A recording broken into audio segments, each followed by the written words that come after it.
नमस्कार दोस्तों, स्वागत है आपका आपके अपने YouTube चैनल दीपक रचित कथा में।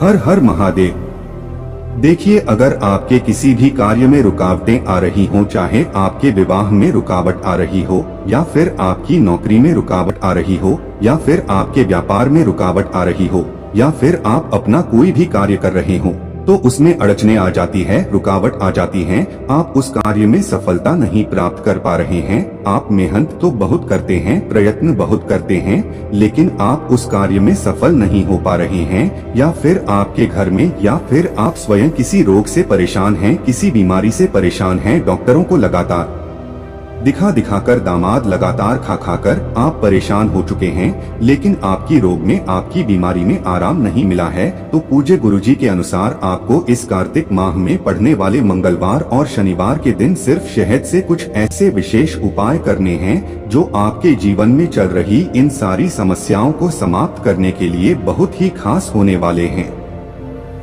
तो चलिए जानते हैं और विशेष उपायों के बारे में। लेकिन उससे पहले, अगर आप भोलेनाथ जी को सच्चे दिल से मानते हो तो इस वीडियो को लाइक करें और चैनल को सब्सक्राइब करके कमेंट में हर हर महादेव जरूर लिखें। पूज्य गुरुजी की ये उपाय बहुत ही खास होने वाले हैं, क्योंकि इसको नवरात्रि के मंगलवार के दिन या फिर शनिवार के दिन करना है। अगर आप अपने जीवन में बहुत ज्यादा परेशान हैं, बहुत ज्यादा समस्याओं ने घेर रखा है, तो आपको ये उपाय जरूर करना चाहिए।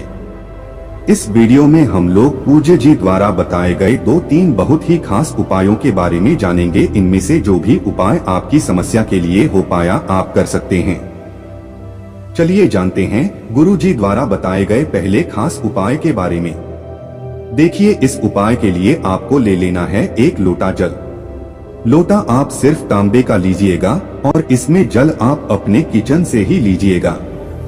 बस इसके साथ आपको ले लेना है थोड़ा सा शहद। आप चाहें तो 1 चम्मच शहद ले ले या फिर आधा चम्मच शहद ले ले, थोड़ा ज्यादा शहद आप ले लीजिएगा। फिर इसी के साथ आपको ले लेना है 1 धतूरा। अगर आपके पास धतूरा नहीं है तो आप शिवलिंग के ऊपर चढ़े हुए धतूरे को उठाकर जल से शुद्ध करके फिर उसका इस्तेमाल भी कर सकते हैं, या फिर किसी फूल वाली दुकान से आप धतूरे को खरीदकर उसका इस्तेमाल कर सकते हैं। पूज्य गुरुजी के अनुसार ये उपाय मंगलवार या शनिवार की विशेष तिथि में कोई भी व्यक्ति कर लेता है तो उसके जिनके ये सारे संकट तो समाप्त होते ही है, और अगर किसी के शरीर में कोई बाहरी रोग हो गया है तो उसमें भी बहुत जल्द आराम मिलती है। पूज्य जी के अनुसार इस उपाय को आप शाम को भी कर सकते हैं और सुबह भी कर सकते हैं। जब भी आपको टाइम मिल जाए तब आप इस उपाय को कर सकते हैं। शाम को अगर आप प्रदोष काल के समय में करते हैं तो यह आपके लिए बहुत अच्छा होता है। अब शिवालय पहुंचकर सबसे पहले आप एक काम करेंगे, आप दक्षिण दिशा में बैठ जाएंगे और उत्तर दिशा की तरफ अपना फेस कर लेंगे। लेकिन अगर शिवालय में भीड़ है तो पूज्य जी कहते हैं कि ऐसी स्थिति में आप किसी भी दिशा में बैठकर शिवलिंग की पूजा प्रार्थना कर सकते हैं। देखिए, आप जो 1 धतूरा लेकर आए हैं उस धतूरे में चारों तरफ शहद लगा लीजिए। देखिए, आप जो शहद लेकर आए हैं उस शहद में इस धतूरे को डुबो दीजिए, तो इस धतूरे में चारों तरफ शहद लग जाएगा। जब इस धतूरे में चारों तरफ शहद लग जाए तो इसे ऐसे ही पकड़े हुए महादेव से प्रार्थना कर लीजिए कि आपके जीवन में धन से संबंधित कोई समस्या चल रही है, या व्यापार से संबंधित कोई समस्या चल रही है, या फिर नौकरी से संबंधित कोई समस्या चल रही है, या फिर विवाह से संबंधित और या फिर रोग हो गया है, कोई बीमारी हो गई है, तो इन समस्याओं में से किसी भी समस्या के लिए आपको प्रार्थना कर लेनी है और फिर यह 1 धतूरा आपको शिवलिंग के ऊपर समर्पित कर देना है। यह शहद लगा हुआ धतूरा शिवलिंग के ऊपर समर्पित कर दीजिए। फिर इसके बाद जो आप 1 लोटा जल लेकर आए हैं उस जल को इसी धतूरे के ऊपर आप समर्पित करेंगे।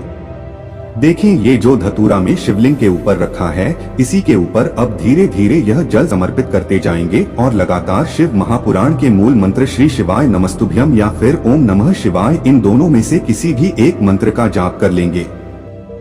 ये शहद का जल जब शिवलिंग में टच करता है तो महादेव की कृपा से हमारे जीवन की समस्याओं का अंत होता है, हमारे रोगों में, हमारी बीमारियों में हमें आराम मिलना शुरू होता है।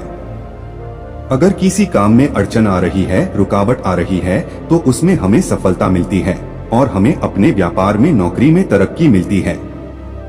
पूज्य गुरुजी ने कहा कि इस मंगलवार और शनिवार में किसी भी दिन आप इस उपाय को कर लीजिएगा और महादेव से प्रार्थना कर लीजिएगा। हम आपको यकीन दिलाते हैं कि आपकी वो सारी समस्याएं महादेव की कृपा से बहुत ही जल्द समाप्त हो जाएंगी। तो दोस्तों, ये उपाय आपको जरूर करना चाहिए। अब इसके बाद बात करते हैं पूज्य गुरुजी द्वारा बताए गए दूसरे खास उपाय के बारे में। देखें, ये उपाय भी आपके लिए बहुत ही खास होने वाला है, क्योंकि ये उपाय आपको रात के समय में करना है। इस उपाय के लिए आपको एक दीपक ले लेना है। दीपक आप मिट्टी का भी ले सकते हैं या फिर आप अपने घर पर शुद्ध आटा मारकर उसका भी दीपक तैयार कर सकते हैं। इस दीपक को आप चौमुखी दीपक बनाएंगे। अगर चौमुखी दीपक आप मिट्टी का लेना चाहे तो उसका ले सकते हैं या फिर घर पर बना सकते हैं। इस दीपक में आपको 2 लंबी मौली के धागे की बत्ती का प्रयोग करना है। जैसे कि एक बत्ती 2 कोनों में लग जाए और फिर दूसरी बत्ती बाकी बचे हुए 2 कोनों में लग जाए। आपको 4 बत्ती का प्रयोग नहीं करना है, आप सिर्फ 2 बत्ती लेंगे और थोड़ा लंबी काटेंगे, जिससे एक कोने से दूसरे कोने तक एक बत्ती लग जाए, यानी एक मौली का धागा लग जाए, और तीसरे कोने से चौथे कोने तक दूसरी बत्ती लग जाए, यानी दूसरी मौली धागा लग जाए। फिर इसी के साथ ही दीपक में आप चाहें तो गाय के घी का इस्तेमाल कर सकते हैं या फिर तिल के तेल का इस्तेमाल कर सकते हैं या फिर सरसों के तेल का इस्तेमाल कर सकते हैं। इन तीनों में आपके पास जो भी हो उसका आप इस्तेमाल कर सकते हैं। अब ये दीपक लेकर आपको शाम के समय में यानी रात के समय में आप यह उपाय 7 बजे कर सकते हैं, 8 बजे कर सकते हैं, 9 बजे कर सकते हैं। इस समय रात में आप किसी बिताएंगे उपाय कर सकते हैं।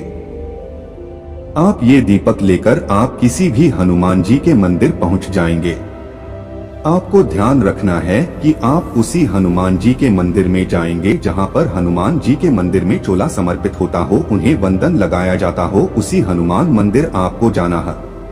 अब हनुमान जी के सामने पहुंचकर सबसे पहले आप यह दीपक उनके चरणों के आसपास कहीं रख दीजिए और फिर इस दीपक को आप प्रज्वलित कर दीजिए।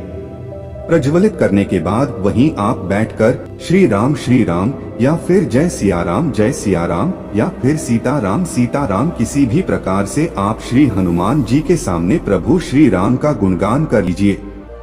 पूज्य गुरुजी के अनुसार जब भी हम लोग श्री हनुमान जी से कोई अपना कार्य करवाते हैं, अपनी किसी भी संकट को दूर कर पाते हैं, तो उनके सामने सबसे पहले हम लोग प्रभु श्री राम के नाम का गुणगान करते हैं। इससे हनुमान जी अतिशीघ्र हमसे प्रसन्न होते हैं।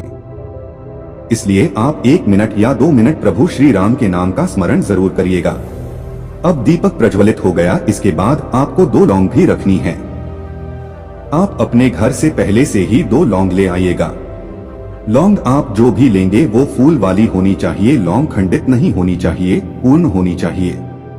अब ये 2 लौंग आपको इस प्रज्वलित किए हुए दीपक में डाल देना है। लौंग डालने के बाद वहीं हनुमान जी के सामने बैठकर 3 बार श्री हनुमान चालीसा का पाठ कर लेना है। 3 बार हनुमान चालीसा का पाठ करने के बाद फिर वहीं हनुमान जी से आप अपने जीवन में चल रहे संकटों को दूर करने के लिए प्रार्थना कर लीजिए। अगर आपके विवाह में कोई समस्या आ रही है, व्यापार में किसी प्रकार की समस्या आ रही है, नौकरी नहीं लग पा रही है, जीवन में तमाम प्रकार के संकट चल रहे हैं, समस्याएं चल रही है, कई सारे संकटों को दूर करने के लिए हनुमान जी से प्रार्थना कर लीजिए और फिर वापस अपने घर आ जाइए। पूज्य गुरुजी ने कहा कि अगर हम इस विशेष उपाय को मंगलवार या शनिवार के दिन करते हैं तो हम आपको यकीन दिलाते हैं कि आपके जीवन के सारे संकट श्री हनुमान जी की कृपा से अवश्य ही समाप्त हो जाते हैं। अब इसके बाद आपको एक बहुत विशेष बात का ध्यान रखना है जो आप इस नवरात्रि के दिन में जरूर करेंगे। देखिए, माता रानी को लाल रंग की सामग्री बहुत ही प्रिय होती है, इसलिए आप एक काम किया करिए कि आप पूरे नवरात्रि में माता रानी को कोई लाल रंग का पुष्प यानी लाल रंग का फूल जरूर समर्पित किया करिए।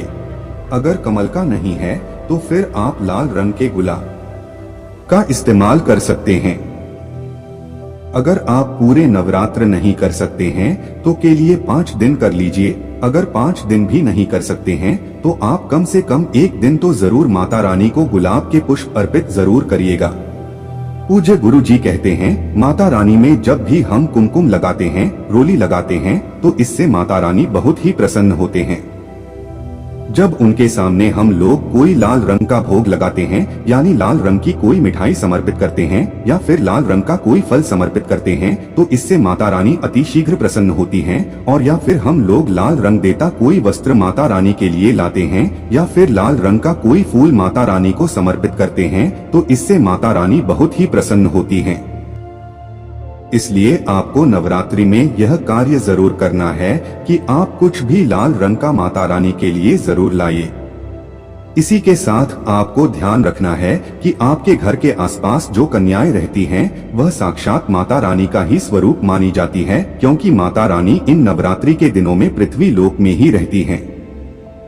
इसलिए जब भी हम इन कन्याओं को कोई मीठी सामग्री खिलाते हैं, चाहे अपने घर पर पूरी और खीर का भोग इन कन्याओं को खिलाया या फिर इन कन्याओं को चॉकलेट खिलाएं या फिर किसी भी प्रकार की मीठी सामग्री खिलाएं, तो भी ये सीधे माता रानी को ही प्राप्त होती है और इससे भी माता रानी बहुत प्रसन्न होती है। दोस्तों, आज के लिए बस इतना ही।